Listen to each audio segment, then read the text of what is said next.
Hi, welcome back to the channel. So this is video 5 in a series of videos where I'm showing you how I'm creating some drum beat templates in Ableton 12. And the idea behind this is that I've got a library of pre-created beats and drum kit sounds that are designed to cover a number of different genres. So if I'm going in and I'm actually wanting to create a new song, I can go into the templates and I can find a drum beat template that kind of is the most suitable for that song and actually start the song with the drum kit. Because as a guitarist, drums tend to be an afterthought. I tend to just put a guide track in there and then the beats really come at the end of the song. I'm far more focused on guitars, on melody, on synths, that kind of thing. And I just think it'd be an experiment really to work in a different way, get the beat sorted out first to the best of my ability. And then obviously you can always shift things around once you do put the chords in, once you do put the melody in. But it's really just getting to that point where the beat is, I'm just improving that aspect of my writing. So I'm hoping that this is going to help, and it's a bit of an experiment, and I hope you get some value out of it. So if you do find these videos helpful, please consider subscribing to the channel. And again, you know, if the video that you're watching is adding value, then give it a thumbs up, give it a like. It will really help push these out to more people. So let's plow on. So this is video 5, and we've got a playlist with all of these videos in. If you look at the playlists on the channel, and this video is going to focus on a funk beat by James Brown called The Funky Drummer. And I'm just going to give you a quick blast of it so you can hear how it sounds.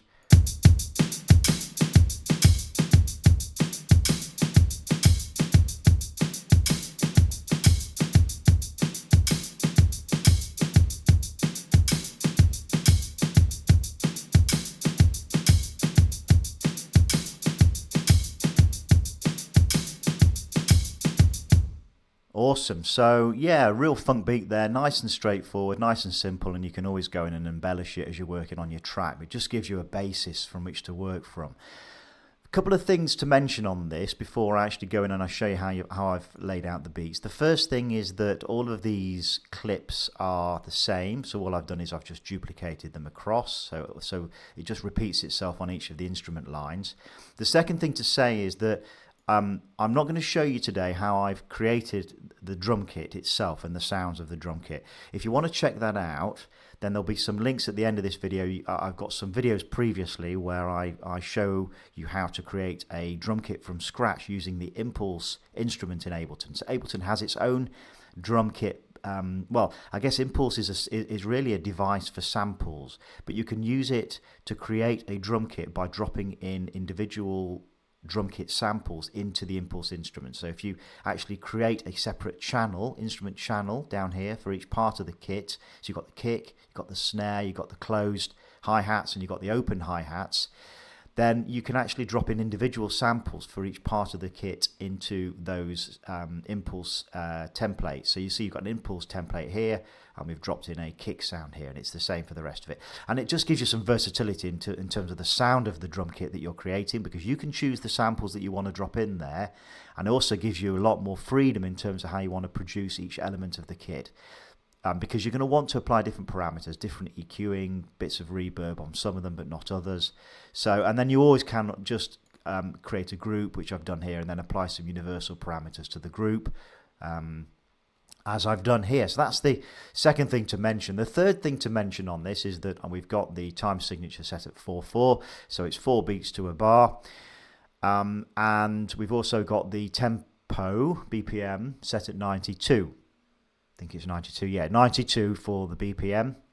And then the final thing to just explain really in terms of how I've set this up is that in order to kind of create that breakbeat feel, you're going to need to have a lot of beats that are on the off beats, that aren't purely directly on the on beat. So, you know, if you think about a bar of music that's in 4/4, you've got 4 beats to the bar.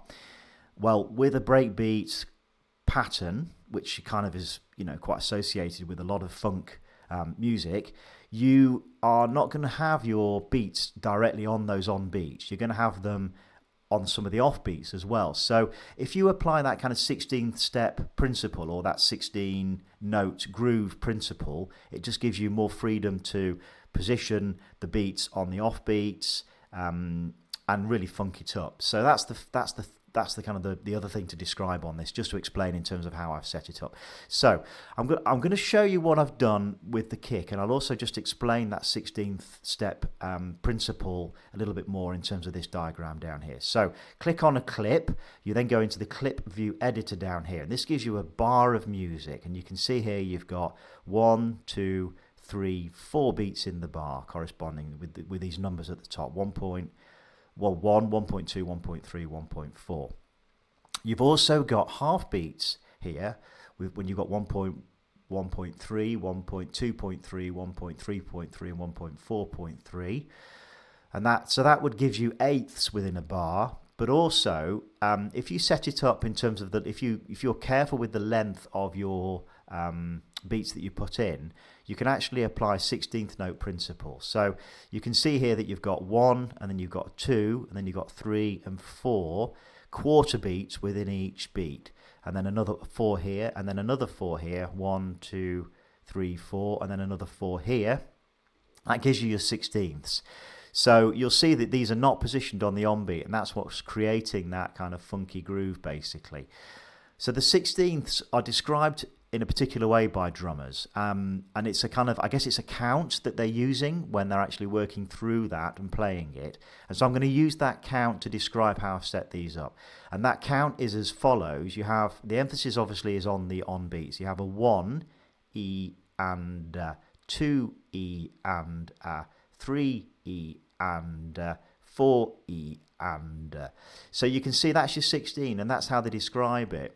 So for the kick drum, we've got the first beat on the on beat, then we've got a second beat on the and section of that first beat, I guess. So you've got 1 E and then you don't have anything then until the and section of the second beat. So then you've got 1 here on 2 and, then you've got a fourth one here on 3 and then you've got a fifth beat here on 4 E. So you've got 1 E and 2 E and 3 E and 4 E and so that's how you basically arrange the kick notes. I'm going to move on now to the snare using the same principle. Again, I mean, these are shorter beats, but in terms of the beat length here, you can see that the actual notes that I've drawn in, if you want to call them notes, and you can draw them in using this pencil icon up here, are slightly shorter, but it's the same principle. You're still looking at 1, 2, 3, 4 within each beat. 1, 2, 3, 4 within each beat. 1, 2, 3, 4. So nothing for the first beat. Then we've got the first beat for the snare on a bang on the second beat, and then we've got the second beat on the R bit of the second beat. So you've got 2 E and so it's on the A section of that second beat. Then you've got 3 E. You've got a third beat on the E. And then a fourth beat on bang on the fourth beat here, and then finally a fifth snare beat on the A bit of that fourth bit. So you've got 1 E and 2 E and 3 E and 4 E and So you can see how we position them. If you just imagine that they're like that, I guess it helps in terms of seeing that you've got exact space here in each of these different sections to put 4 beats in, and that gives you that quarter beat setup, and that is what helps you create that funky groove, that breakbeat groove. So that's the snare. Then we're going to have a quick look at the closed hi-hats, and again these are shorter beats in terms of length. So you're looking at short, snappy kind of closed snare beats, but it's the same principle. Imagine that they are that length and that you're doing that with them essentially. So again, you've got a lot of these beats are set up on the 16th steps within the bar. So you've got 1 on each of the 1 E and then you've got 2 E and. then you've got a gap where the R is on the 2, then you've got 3 E and A, so one on each of the quarter beats in the third beat, and then you've got 4 E, nothing on the E, and then and A. So you're missing a couple of notes, but otherwise you're applying a beat on each of the 16th steps within the groove for the closed hi-hats.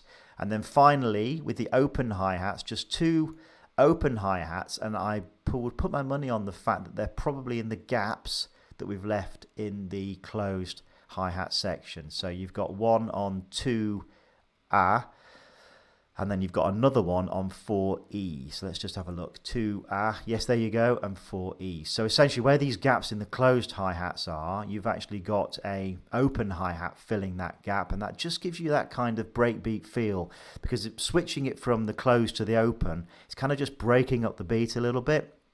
And that's essentially what we've done with the beat for The Funky Drummer by James Brown. I'm going to give you a quick blast of it and show you how it's moving through these beats in the clip view.